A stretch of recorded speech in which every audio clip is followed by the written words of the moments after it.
what is up mga kuyang? So nandito tayo sa Honda Tanay. So for today's video is papaayos natin yung ating knuckle bearing.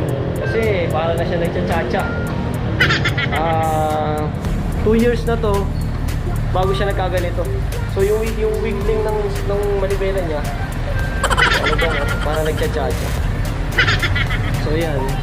So shout out kay Kuya Ray. Siya yung kumakapit ng ating Honda Click. So hindi naman sa wala akong tiwala sa ibang mekaniko, pero kasi subok ko na yung gawa niya ni Kuya Ray. Honda Tanay. Okay, alright. So by the way guys, ito nga pala yung pinagpalitan natin So bumili tayo ng ball Assy steel number 6. So dalawang set, dalawang race steering, isang dust seal string head, tapos race steering ulit. So ito siya. Yan. So usually hindi na ako stock lang yung binili ko. Ayoko kasing bumili ng ibang mga brand. Usually kasi doon nagkakaroon ng ibang mechanical failure, yung mga upgraded na. Hindi naman ako agi sa upgrading ng motor, pero syempre doon tayo kung paano natin binili yung motor, hindi nyo ipapalit natin. So yan, baklas. Yan, hindi natin alam na mangyayari pala sa atin yun. So ito yung papalitan natin, Yan, yung ating knuckle bearing. Shout out Kuya Ray sa iyong napakalupit na napakaingat ating mechanic. Yun yung sinasabi ni Kuya Ray kanina, na babaklasin natin yung mga pairings, dapat extra care. Kasi yung mga parts ni Honda o yung mga pairings niya is sobrang sensitive. Kung hindi ka care, basag yung pairings mo. Shoutout memory.ph.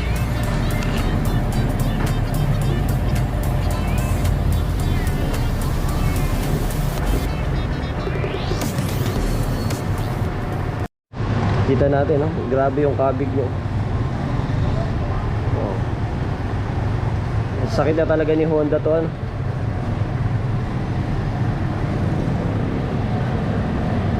So ito yung babaklasin ni Kuya Ray.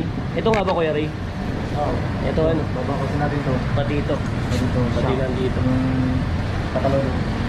Yung finger. Sa makikira dito.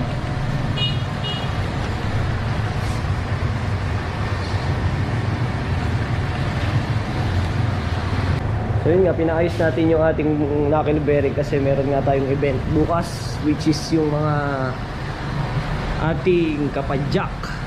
I-document natin. Shoutout pa rin po. Sana ikaw ay makakuha ng top finisher sa ating event bukas. So kilalas yung ating gulong.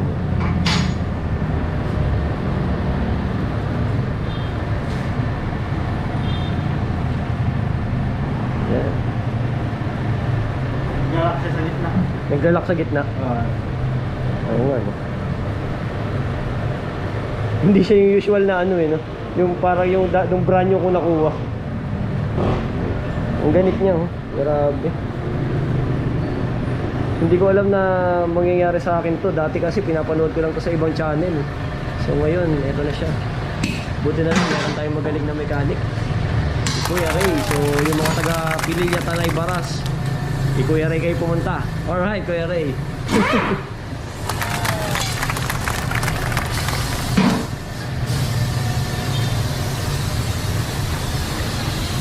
So makapal pa yung brake pad natin. Ayan.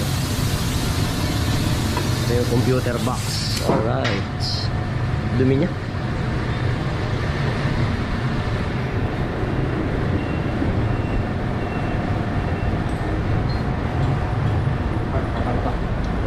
kapal pa oh.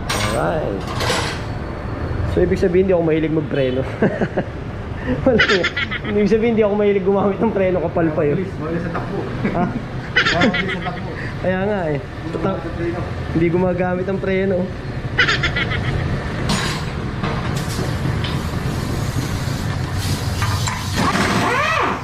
Ay, alright. Sampitik lang.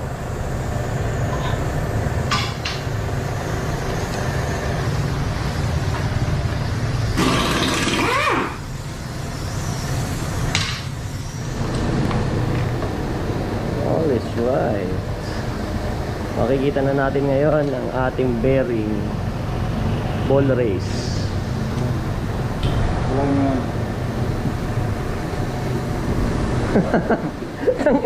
Oo nga ano. Pushit siya sa hukay. Sumushoot sa hukay oh. Kaya pala eh.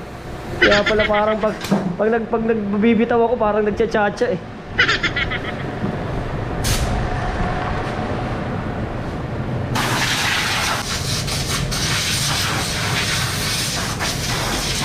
Bago pa nalinis.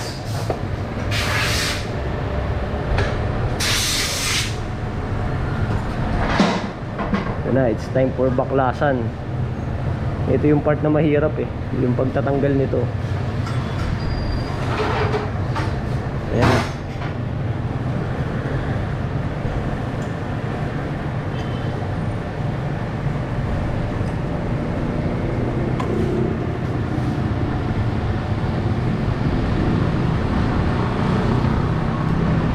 Yun. Yung iba pinupok. Ano ba pinupok-pok dyan? Ito ano?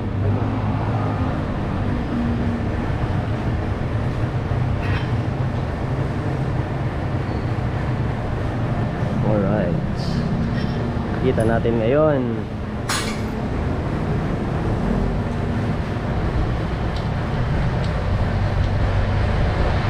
Ay hindi na pinukpok ano. Kabit. Ha? Kabit na. Alright. Ano na nangyari? Ay, mga hukay-hukay niya. So ayun, yung hukay-hukay niya, kaya pala. Tsaka parang iba rin kulay niya, ano? Kuya Ray. Mayroong kalawang. Hindi nga kuya. Ayan no. Hindi na maganda yung ating knuckle bearing. Alright. Kasama na natin papalitan yan ano. Oo. Yun na yung kasama ng papalitan. Ito yung may mga hukay. Tapos compare sa... Yung sa bago. Yung bago. Yung bago. Ayan no. May mga hukay-hukay na. So, magkaroon lang tayo ng comparison kung ano nangyari. So, by the way, kasi 2 years naman to eh. Gamit na gamit naman talaga. So yun, grabe. Kaya pala siya parang grabe yung wiggle niya. Wala naman siyang kabig eh, Kuya Ray. May kabig siya pero hindi ko nakaramdaman eh. Pag mabagal ka, Ayun, isang lumili ko. Oo. Yun lang yung ano ko. So yun pala yung tinan mo, tinan yung diferensya ng mga kuyang nung ating ball race, nung ating steering. So may bangas-bangas na siya, tapos may kasama ng kalawang. Pero yung bago, siyan. So syempre bago. Alright. So siguro pag ginamit natin ito parang brand new ulit. Alright. Sige. Tingnan ko eh. So ito yung magkano isa nito kuya? 108. Stocks? Oo. 108 pala isa nito. Grabe liit pero 108 eh. So ito yung sabi ni Boss Ray. Ito yung medyo complicated ikabit eh. Complicated tanggalin at saka complicated. Pag ikabit natin ganito lang. Yan, kailangan naka-hosle yun. Medyo nandito sa ilalim. So yan yun. Yan yung... Ayan. Alright. Yan. Yun. Nakalak na yun. Nakalak na siya.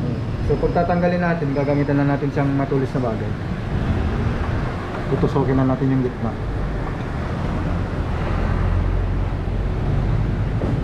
Medyo nakatago kasi masyado. Yun. Yun. Sabay yan. Hindi, dito na ako dito. So yun. Yun yung pagtanggal. Ito. So yun ang pagtanggal at yun ang pagkabit. Sa base. Ito natin, parang bangas-bangas na siya. Kita. Pwedeng bala sa pellet gun to eh. Pwede natin bala sa pellet ito kasi itong babaril natin.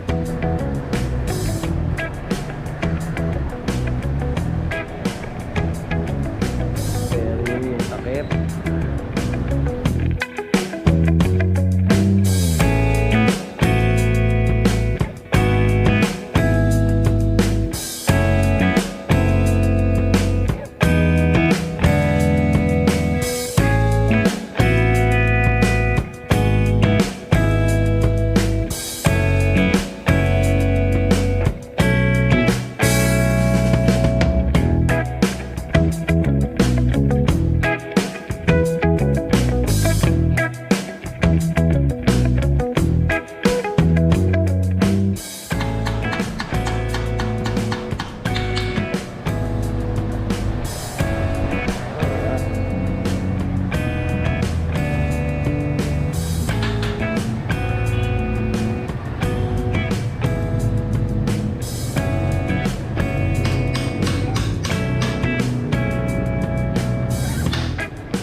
Para lumapat siya dito yung ating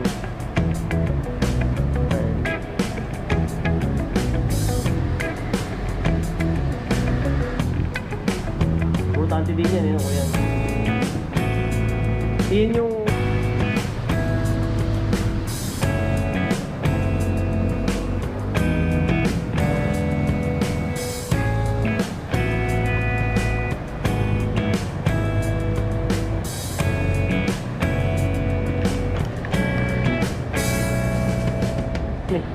iba yung smoothness niya ngayon, no?